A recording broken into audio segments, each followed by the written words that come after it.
اللہ کا شکر ہے کہ ہمارا از اول تا آخر رشتہ نور سے ہے۔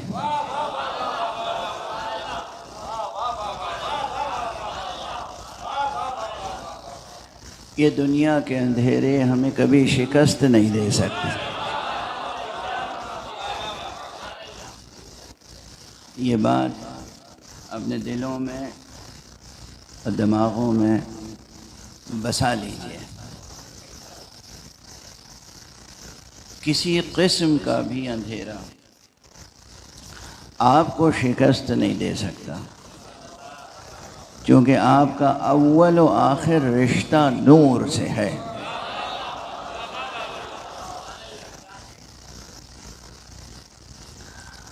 یہ موضوع اتنا شیریں ہے اور اتنا اہم ہے، اور اہمیت کے علاوہ اتنا تہدار ہے کہ اس پر تو نہ جانے کتنی دیر تک اور نہ جانے کب تک گفتگو ہو سکتی ہے۔ آج آپ ہی حضرات میں سے کسی صاحب نے یہ آیت مجھے بھیجی کہ آج اس پر گفتگو ہو، اور اس پر گفتگو کرنے کے لیے خود میرا دل چاہتا تھا، لیکن ایک فرصت کا منتظر تھا۔ ہر گفتگو ہر وقت نہیں ہو پاتی، ہر سخن موقع و ہر نقطہ مقام دارت۔ ہر بات کا ایک محل ہوتا ہے، ہر بات کا ایک موقع ہوتا ہے، لیکن بہرحال مختصراً، چونکہ یہ آیت نور پہ اگر 30 دن مسلسل گفتگو ہو تب بھی حق ادا نہیں ہوگا۔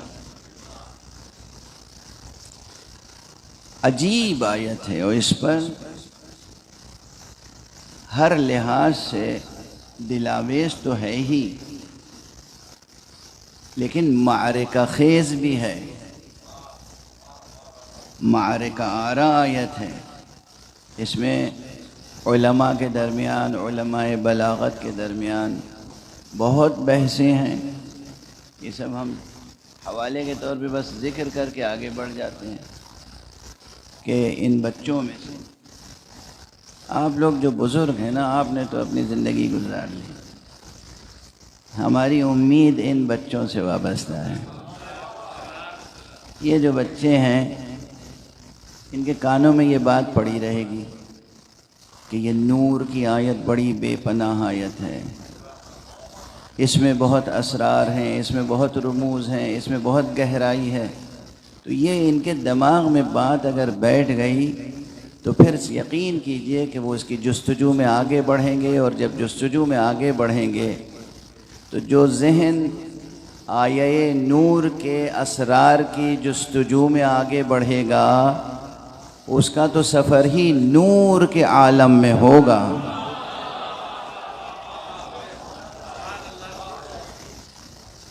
تو مسلسل نور کے عالم میں سفر کرے گا، اور نور کے عالم ایک نہیں، نور کے عوالم ہیں، نور کے عالم پر عالم ہے، عالم پر عالم ہے، عالم پر عالم ہے۔ اسی لیے خود یہاں کہا گیا نور علی نور۔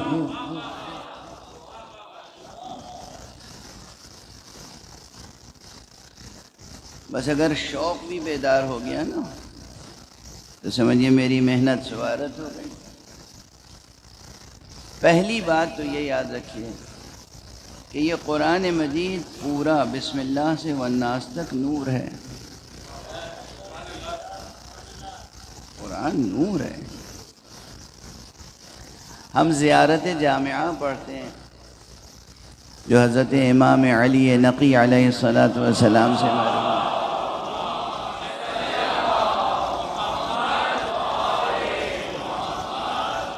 یہ زیارت بہت اہم زیارت ہے۔ جب ہم معصومین کی بارگاہ میں حاضر ہوتے ہیں تو جو ادب ہمیں سکھایا گیا ہے، جو تہذیب سکھائی گئی ہے، جو طریقہ سکھایا گیا ہے کہ کس طرح معصوم کی بارگاہ میں حاضری دو، کس طرح اس بارگاہ میں باریاب ہو، تو اس میں غسل ہے، غسل زیارت ہے، اور اس کے بعد کس طرح چلیں، کتنے ذکر ہیں، اور پھر جب پہنچے محضر میں کسی معصوم کے تو حسب موقع، حسب ظرف وقت، کسی کے پاس بہت وقت ہے، کسی کے پاس کم وقت ہے، کوئی جلدی میں ہے، کوئی اطمینان سے، جس کے پاس جتنی فرصت ہو، جس کو محضر معصوم میں جتنی سانسیں نصیب ہو جائیں،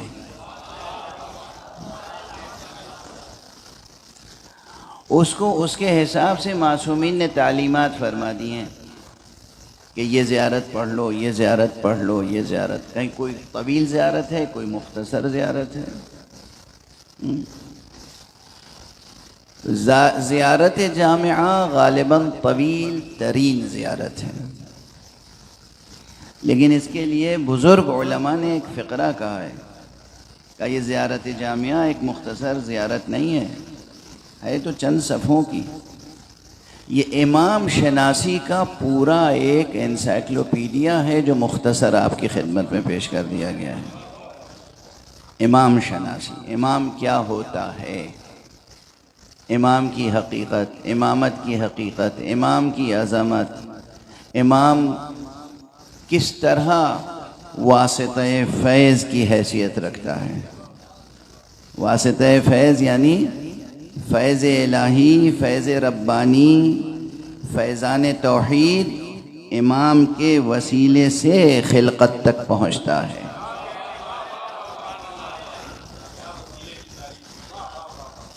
اللہ کا فیض آپ تک امام کے واسطے سے پہنچتا ہے۔ اب آپ امام کا اقرار کریں یا نہ کریں، کریں تو شکر گزار کہلائیں گے، اور نہ کریں تو کفران نعمت کے مجرم ہوں گے۔ ارے بھئی بارش ہوتی ہے، بارش ہوتی ہے، ایسے ہی آسمان سے پانی برسنے لگتا ہے، بیچ میں بادل ہوتے ہیں کہ نہیں؟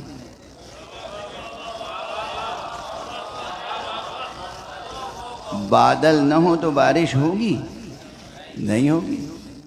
جب بادل کے آپ قائل ہوں یا قائل نہ ہوں،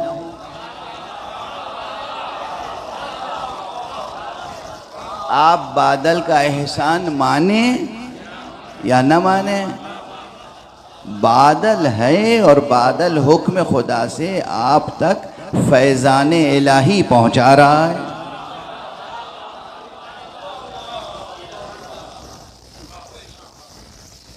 تو فیضان الہی وسائط کے ذریعے سے پہنچتا ہے۔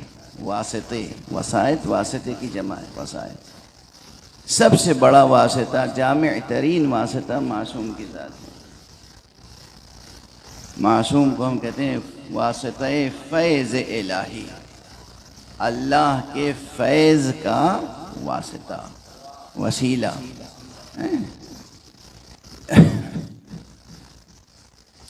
اس زیارت میں ایک فقرہ ہے، بہت سے فقرے ہیں، ہر فقرہ غور طلب ہے۔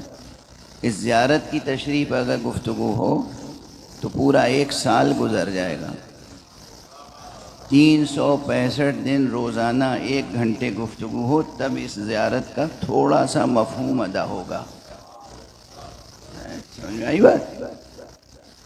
اس زیارت میں ایک مقام یہ بھی ہے کہ معصوم سے خطاب کر کے کہا گیا ہے کہ آپ بھی نور ہیں اور آپ کا ذکر بھی نور ہے، اور آپ کا کلام بھی نور ہے۔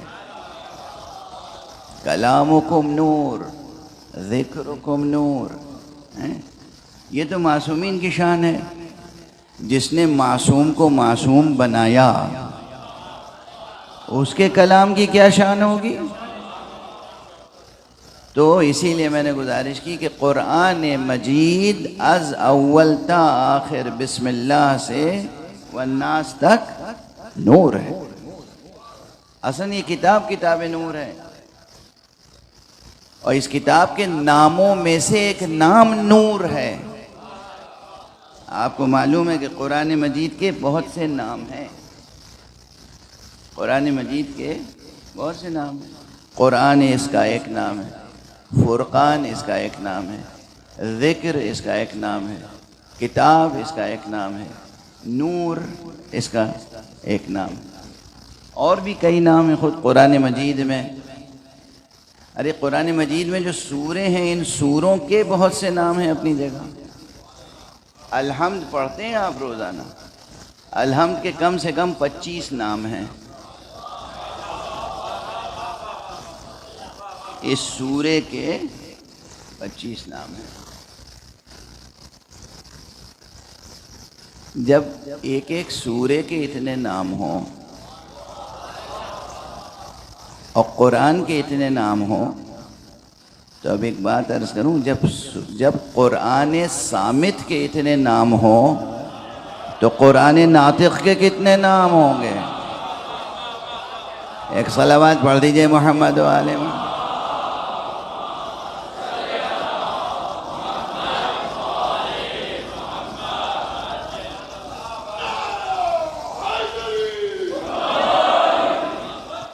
اسی لیے میں اپنا ایک پرانا جملہ یاد دلاتے ہوئے آگے بڑھوں۔ میں نے عرض کیا تھا کہ اکثر لوگ پوچھتے ہیں کہ قرآن مجید میں حضرت علی کا نام کہاں ہے، اور قرآن مجید میں حضرت علی کا نام کیوں نہیں ہے؟ تو میں نے عرض کیا تھا کہ یہ جواب یاد ہے کہ جب بھی کوئی کہے کیوں نہیں ہے تو آپ کا جواب کیا ہوگا؟ کہاں نہیں آئے۔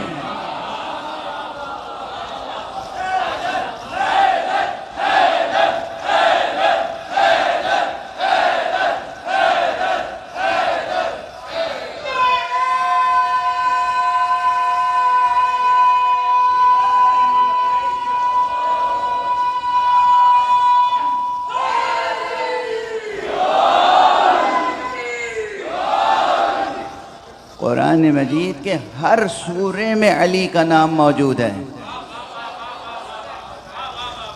قرآن مجید کے ہر سورے میں علی کا نام موجود ہے۔ اسی لیے کہہ رہا ہوں کہاں نہیں ہے، اتنے نام ہیں علی کے کہ ہر جگہ ایک نئے نام کے ساتھ موجود ہے۔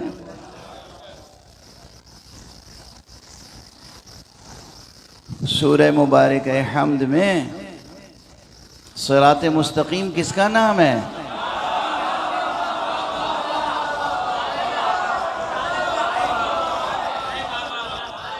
یہ کس کے لیے کہا گیا ہے؟ اے اللہ ہمیں اس راستے پر چلانا جو ان لوگوں کا راستہ ہے جن پر تیری نعمتیں نازل ہوئیں۔ صراط مستقیم علی کا نام ہے۔ سورہ یاسین، اس میں امام مبین کس کا نام ہے؟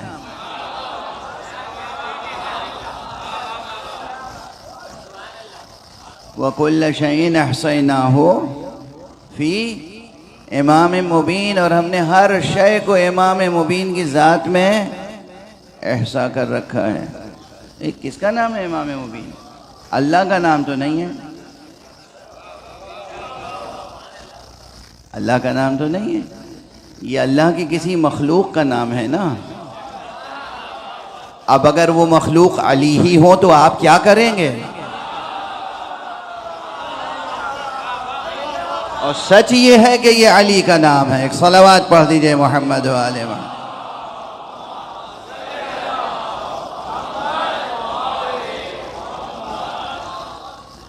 بہرحال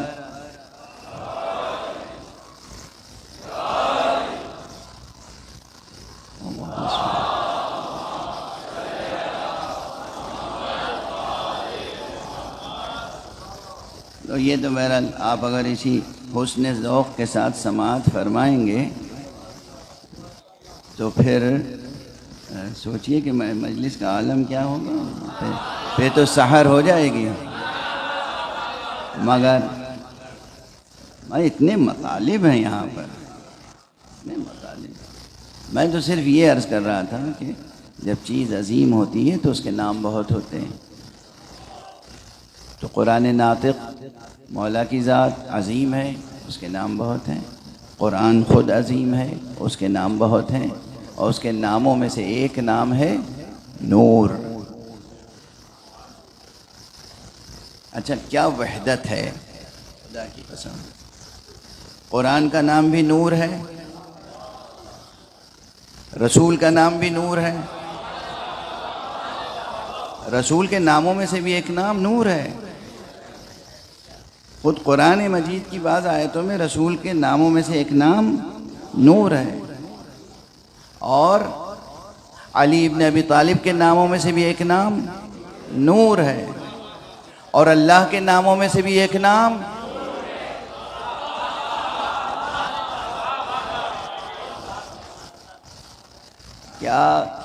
کس قدر غور طلب بات ہے۔ اللہ نور، اللہ کا کلام نور، اللہ کا رسول نور، اللہ کا ولی نور، سلسلہ ہی نور سے نور تک کا سلسلہ ہے۔ اب جو اس سلسلے سے وابستہ ہو اس پہ اندھیرے کہاں کامیاب ہو سکتے ہیں؟ اسی لیے میں نے پہلا جملہ یہ عرض کیا کہ الحمدللہ آپ کا ہمارا رشتہ نور سے ہے، اور اس لیے کبھی بھی دنیا کے اندھیرے آپ پر کارگر نہیں ہو سکتے، بشرطے کہ آپ خود اپنا رشتہ نور سے نہ توڑ لیں۔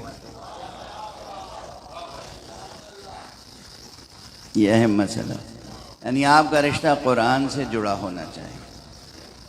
روزانہ قرآن مجید کی تلاوت ہو، تھوڑی سی تلاوت روز ہو، تھوڑی سی اسٹڈی روز ہو، تلاوت کے علاوہ آیتیں پڑھیں، اس کے بعد ترجمہ پڑھا، اس کے بعد تفسیر پڑھی، اور پڑھ نہیں سکے تو سنیے کم سے کم، اب تو سننے کا دور بھی تو ہے، پڑھیے، سنیے، جستجو کیجئے۔ قرآن سے وابستہ رہیں گے تو زندگی معلوم ہے۔ اب یہ جملہ پھر عرض کر رہا ہوں بہت سوچ سمجھ کے، قرآن سے وابستہ رہیں گے، مکمل وابستگی قرآن سے، یعنی قرآن صامت سے لے کے قرآن ناطق تک۔ اگر ظاہر قرآن و باطن قرآن، قرآن صامت و قرآن ناطق، اس سے مکمل طور پر انسان وابستہ رہے تو پھر وہ انسان بحیثیت انسان نور کی رفتار سے ترقی کرتا ہے۔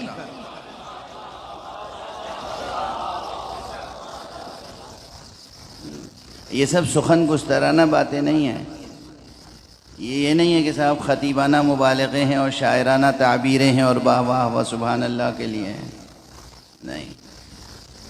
دیکھیے اب ویسے تو اللہ کا شکر ہے، میں نے کبھی بھی ممبر سے، کبھی روز اول جب ممبر پہ قدم رکھا تھا اس وقت سے اب تک کبھی میں نے کوئی جملہ اس نیت سے نہیں کہا کہ مجمع خوش ہو جائے۔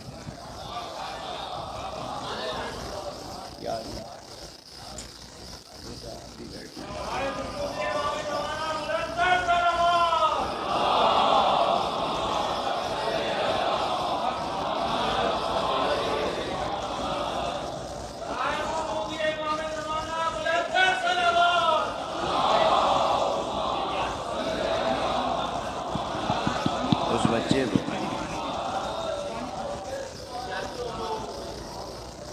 آپ تمام حضرات تشریف رکھیں۔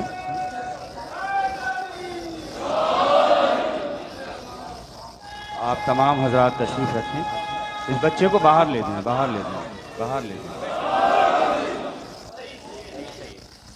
اور محمد و آل محمد صلوات۔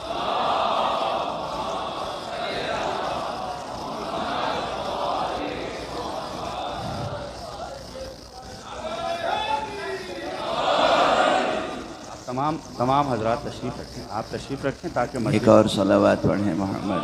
بیٹا آپ لوگ بیٹھ جائیں، بیٹھ جائیں۔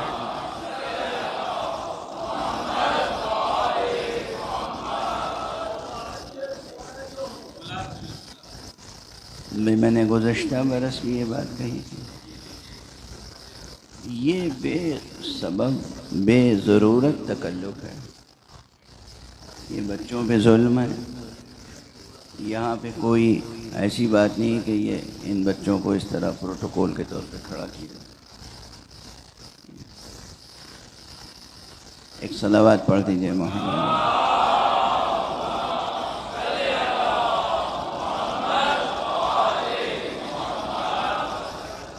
ایک اور صلوات پڑھ دیجئے.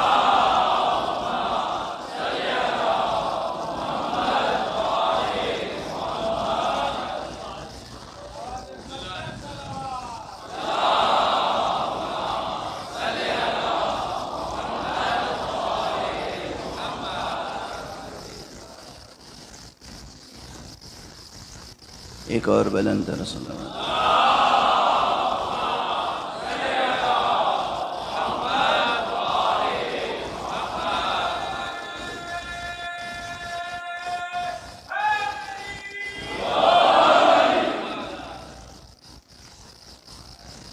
رسوم اعضاء میں وہ چیزیں رکھیے جو ضروری ہیں، غیر ضروری تکلفات اس سے پرہیز کیجیے. گزشتہ برس بھی عرض کیا تھا اور پھر عرض کر رہا ہوں. بہرحال گفتگو کا سلسلہ جاری رکھتے ہوئے مختصراً کچھ اور عرض کر دوں.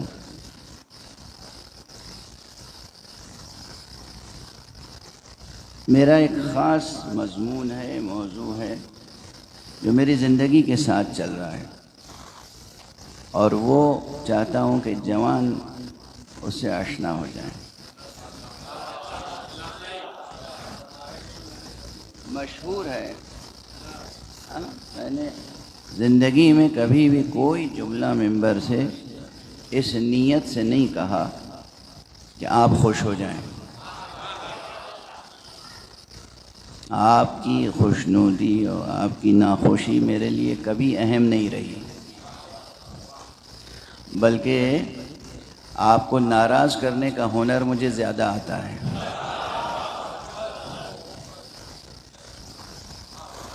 اصل ہم جواب دہ ہیں امام زمانہ کے سامنے. اصل ہم جواب دہ ہیں حضرت حق سبحانہ و تعالیٰ کے سامنے. ہمیں قیامت میں جواب دینا ہے کہ ہم نے مجمع تک کیا بات پہنچائی.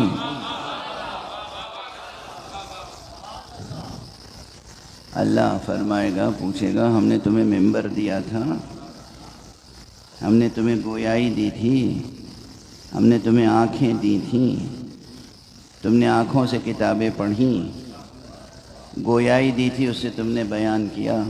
کیا بیان کیا؟ ہماری خاطر بیان کیا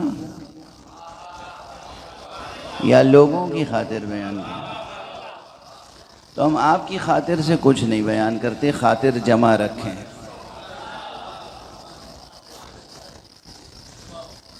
اور آپ بھی ہماری خاطر سے کچھ نہ سنا کریں. اگر یہ معیار پیدا ہو جائے تو سوچئے کیا انقلاب آئے گا. کبھی کوئی ایسا بیان چاہے نثر میں ہو یا نظم میں برداشت نہ کیجیے گا جو شایان شان معصوم نہ ہو.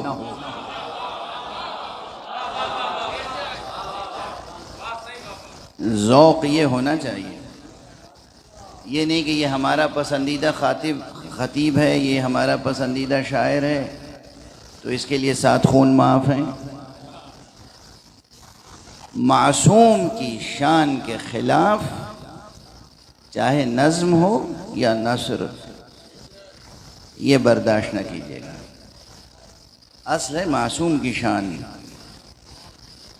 بہرحال اس کے ساتھ ساتھ جو میں عرض کرنا چاہ رہا تھا کہ ایک خاص جو موضوع ہے جسے آپ ہماری تقریباً ہر تقریر میں محسوس کریں گے کہ کہیں نہ کہیں ہم اسے ٹچ کرتے ہیں، وہ انسان کی ترقی بحیثیت انسان. انسان کا سفر ارتقاء بحیثیت انسان. چونکہ عام طور پر ذہنوں میں کیا بیٹھا ہوا ہے؟ ڈارون کا نظریہ ارتقاء، چارلس ڈارون کا نظریہ ارتقاء، تھیوری آف ایوولوشن. اور پھر وہ جھگڑا ہوتا رہتا ہے ایوولوشنسٹ میں اور کریشنسٹ میں. کوئی کریشن کا قائل ہے، کوئی ایوولوشن کا قائل ہے. اس میں کسی جھگڑے کی ضرورت نہیں ہے.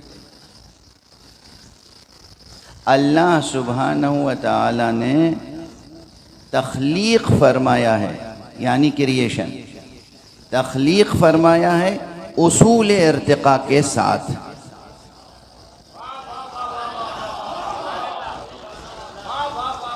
تو ارتقاء اپنی جگہ برحق وہاں تک جہاں تک اللہ نے مقرر کیا ہے، اور تخلیق اپنی جگہ واضح ہے۔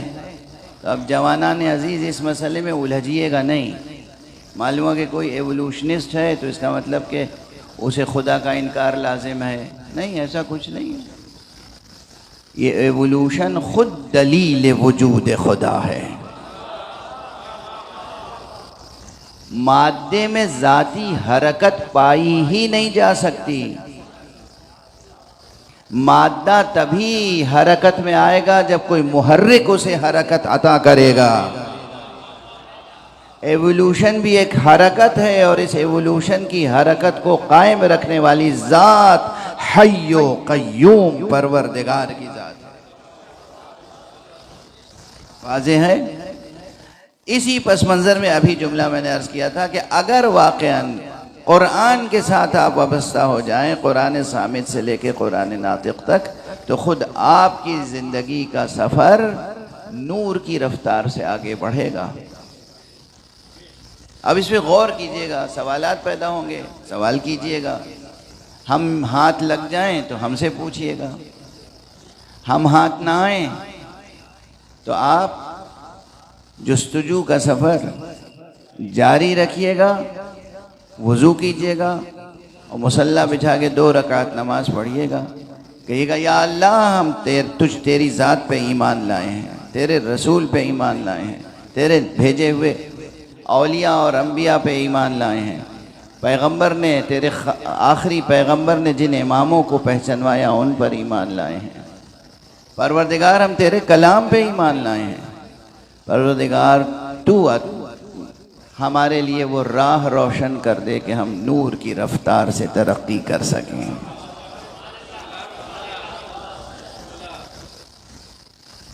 یہ سب کر کے تو دیکھیے، سن کے صرف واہ واہ کر کے نہیں چلے جایا کیجیے، اس میں عمل کیجیے، دیکھیے کیا حاصل ہوگا۔ حقیقت میں بہت سے پردے نگاہوں کے سامنے سے اٹھیں گے اور آپ حیرت زدہ ہوں گے کہ ہم کیا دیکھ رہے ہیں۔ اگر عام انسان کی بات میں کر رہا ہوں، معصوم کا مرتبہ تو بہت بلند ہے، امام کا مرتبہ بہت بلند ہے، رسول کا مرتبہ بہت بلند ہے۔ رسول کے اور اماموں کے جو خاص اصحاب ہیں ان کا مرتبہ بھی بہت بلند ہے، لیکن جن لوگوں نے اپنے دل کا رشتہ رسول سے اور اماموں سے جوڑ رکھا ہے، جن لوگوں نے اپنے دل میں چراغ توحید روشن کر رکھا ہے، اگر وہ بھی انہی متعارف آداب کے ساتھ، یہی آداب جو شریعت میں سکھائے گئے ہیں، ان آداب کی پابندی کریں اور لو لگائیں ذات احدیت سے، توسل اختیار کریں ان وسیلوں کا جنہیں خود ذات احدیت نے معین و مقرر فرمایا ہے، تو وہ ان چیزوں کو اپنی ان آنکھوں سے دیکھ سکتے ہیں جو چیزیں ان آنکھوں سے دیکھی نہیں جا سکتی۔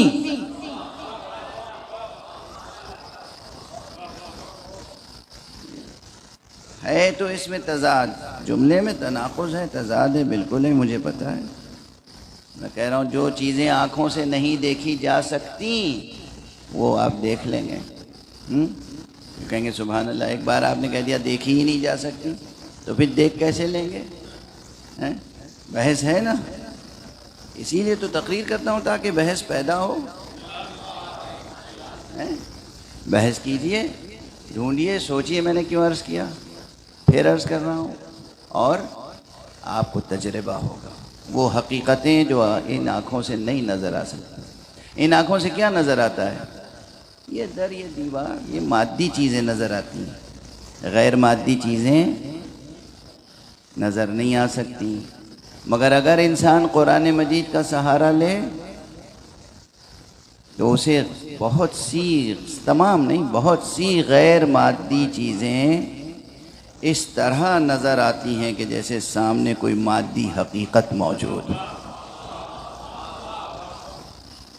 ایک صلوات پڑھ دیجئے محمد.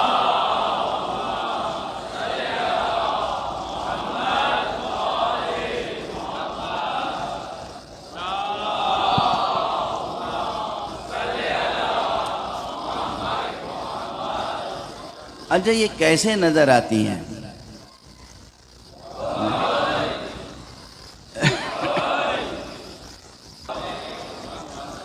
کیسے نظر آتی ہیں اور کیوں نظر آتی ہیں اور کیوں نظر نہیں آتی؟ کوئی چیز کیوں نظر نہیں آتی اور کیوں نظر آتی ہے؟ کیسے نظر نہیں آتی اور کیسے نظر آتی ہے؟ کب نظر نہیں آتی اور کب نظر آتی ہے؟ یہ سب مسائل ہیں، اس پہ غور کیجئے اور دعا کیجئے، توسل کیجئے. ایک جملہ کہنے کا جی چاہ رہا ہے اسی وقت.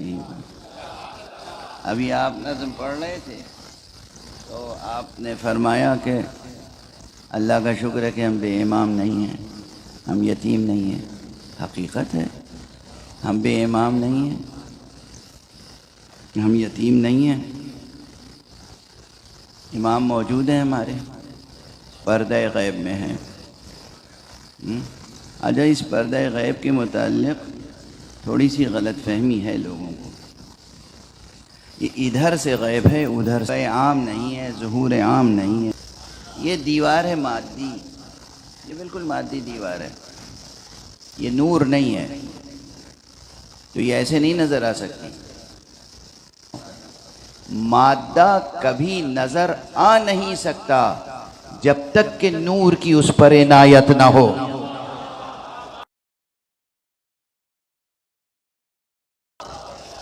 غیر نور،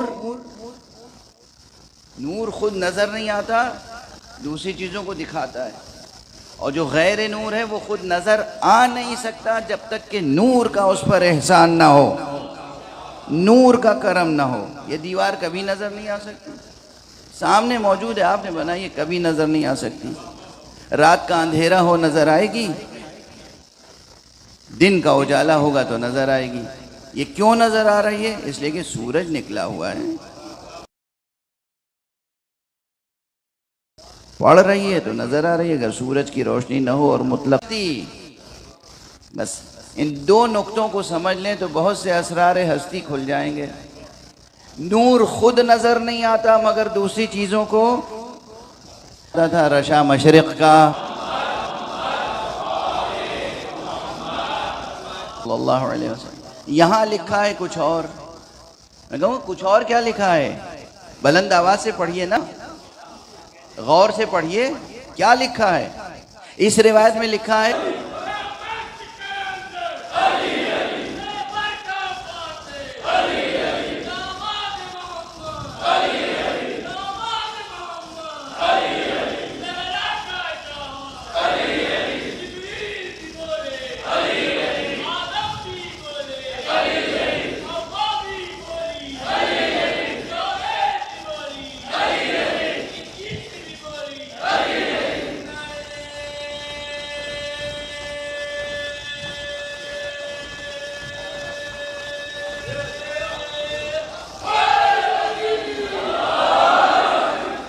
ماشاءاللہ. اچھا ان حضرات میں ایک ہنر ہوتا ہے، جب یہ نعرہ لگواتے ہیں تو ہماری طرف دیکھتے ہی نہیں ہیں. یہ ایسے منہ کر کے نعرہ لگوانا شروع کرتے ہیں، میں اشارہ بھی کروں تو وہ نہیں دیکھتے ہیں. جزاک اللہ، اللہ آپ کی اس مودت کو قبول فرمائے اور آپ کو اور نفس قوی عطا فرمائے. تو مشکات سے مراد قلب مصطفیٰ، اور مشکات سے مراد جزو جان مصطفیٰ، جزو وجود مصطفیٰ. جسے خود مصطفیٰ نے فرمایا فاطمہ تو بضعۃ منی، فاطمہ میرا جز ہے، فاطمہ میرا جز ہے. تو مشکات سے مراد ہماری روایتوں میں، ہاں پہلے اپنی روایتیں مضبوطی سے سمجھ لیجئے. اس احساس کمتری میں نہ رہیے کہ صاحب فلاں کی تفسیر میں نہیں ہو، فلاں نہیں مانتے، فلاں نہیں مانتے، فلاں نہیں مانتے، یہ ان کی پرابلم ہے، ہماری پرابلم نہیں ہے۔ ہمیں اللہ کے رسول اور اللہ کے رسول کے اہل بیت سے جو روایتیں پہنچی ہیں، ہمیں ان پر پہلے ان کا علم ہونا چاہیے، ان پہ یقین ہونا چاہیے، ان کی فہم ہونی چاہیے، اور جب یہ سب چیزیں ہوں گی تو پھر جن کی سمجھ میں نہیں آیا ہے ان کو سمجھا سکیں گے، وہ سمجھیں گے ان کی سعادت، وہ نہیں سمجھیں گے ان کی شقاوت۔ ہم اپنا حق ادا کر دیں گے، ٹھیک ہے؟ میرا خیال ہے آج اتنا کافی ہے کہ مشکات سے مراد قلب پیغمبر اور مشکات سے مراد حضرت زہرا سلام اللہ علیہا۔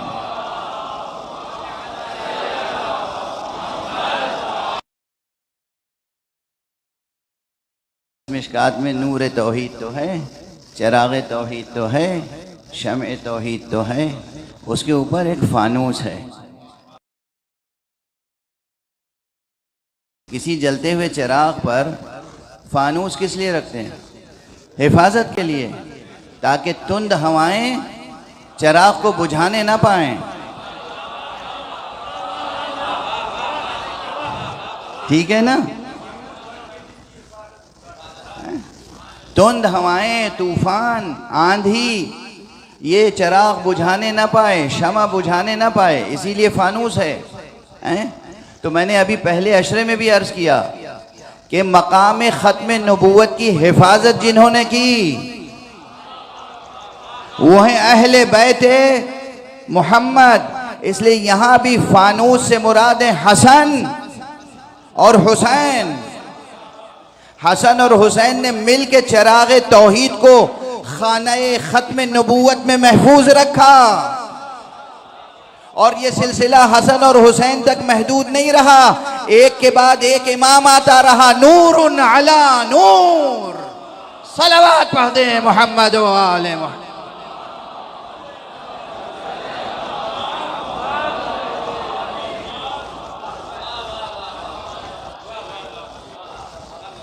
بس گفتگو تمام، گھوڑوں کی ٹاپوں سے پامال، یہ ریزہ ریزہ ہو گیا۔ حسین کی پسلیاں ٹکڑے ٹکڑے ہو گئے۔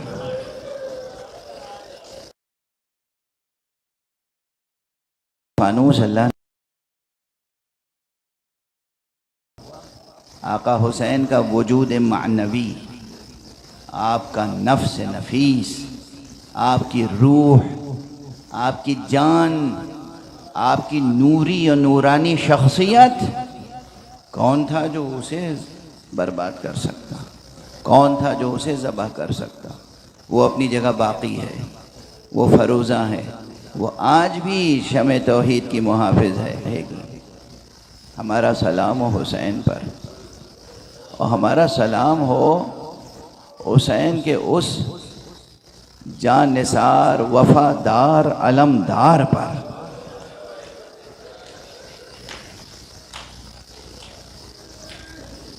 جس کے پرچم کے پھرہرے میں بھی یہ تاثیر تھی کہ طوفانوں کے رخ کو موڑ دیتا تھا۔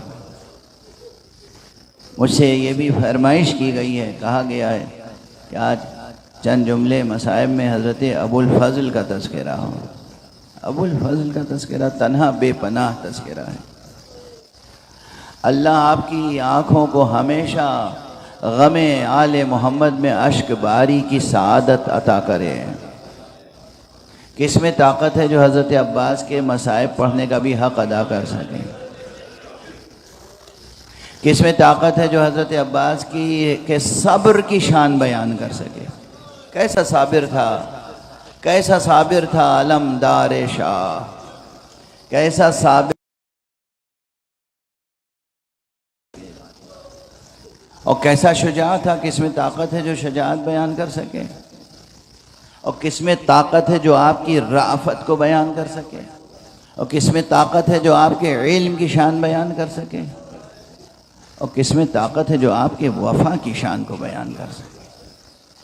وفادار عباس، وفادار عباس، کیا حق وفا ادا کیا ہے. تاریخ میں موجود ہیں مقامات، لیکن بس میں ایک دو جملے عرض کروں گا، آپ پھر نوحہ پڑھیے گا، ماتم کیجیے گا. مجھ میں آج سکت نہیں ہے اس سے زیادہ. ایک بہت ہی مقبول یعنی بارگاہ معصوم میں مقبول خطیب اور عالم کا ذکر ہے کہ حرم امام حسین میں وہ خطابت کرتے تھے. ایک مرتبہ انہوں نے حضرت عباس کے مصائب پڑھے. اجرکم علی اللہ، اور ایک چھوٹی سی قبر بنا کر اس میں وہ ٹکڑے ودیع. یہ بات تھی، مصائب اتنے لٹ گئے ہیں لے گھرم